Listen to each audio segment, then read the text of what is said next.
what is it that distinguishes us from cavemen? I would say it's the level of abstraction that we can reach.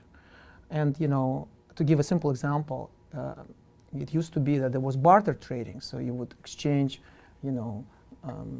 wheat for meat or something like this. But then eventually there was an abstract idea, the idea of money, it's like a piece of paper, but this piece of paper actually has certain value, and you can exchange it for goods and services. So that's the next level of abstraction. But now we are dealing with even higher level of abstraction, because I don't actually see money that much. I see a piece of plastic, a credit card, so I swipe my credit card. So suddenly, that's the next level of abstraction. So this credit card somehow has become this abstract entity which carries money, which itself carries certain wealth, right? And now we're going even deeper. Now money could be nothing but a line of code which appears in a Bitcoin ledger. So that's the kind of progression, that's the kind of evolution that I'm talking about, the evolution of abstraction. And so abstraction is king in this brave new world.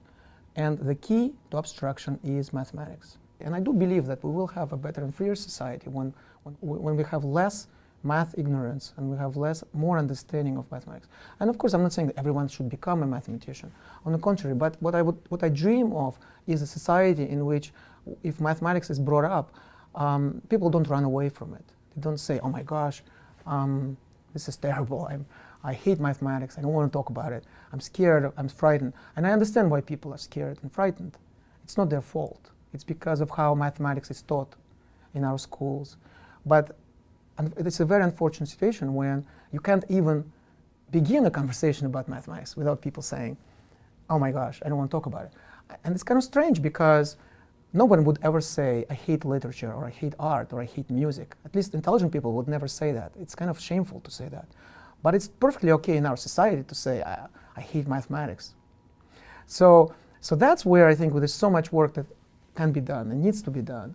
And so what I dream of is a society in which it's not that everyone has a PhD in mathematics, but rather I would like to live in a society in which, if a mathematics is brought up, someone would say, oh, mathematics is interesting. How do I find out more? Can you give me a gist of the idea? I'm not scared of it. I'm curious about it. The way I'm curious about solar system, about the atoms and the DNA, all these things which are in our collective consciousness, in our public discourse, which are no simpler than mathematical concepts. Mathematical concepts are no more complicated than these concepts in physics and biology that are in the air, that we are aware of. So I would like people to be aware of this, of these mathematical ideas. I would like them to be more and more aware of how mathematics invades our lives, how it's controlling our lives, be it through things we discussed earlier, or through things like algorithms that we face when we go and buy a book on Amazon or rent a movie on Netflix. I mean, in all of these instances, we are presented with recommendations and things like that, which are based on sophisticated algorithms. And I do believe that if we understand better how mathematics works, how mathematics enters our lives, we will be better equipped to deal with the challenges that this brave new world presents to us.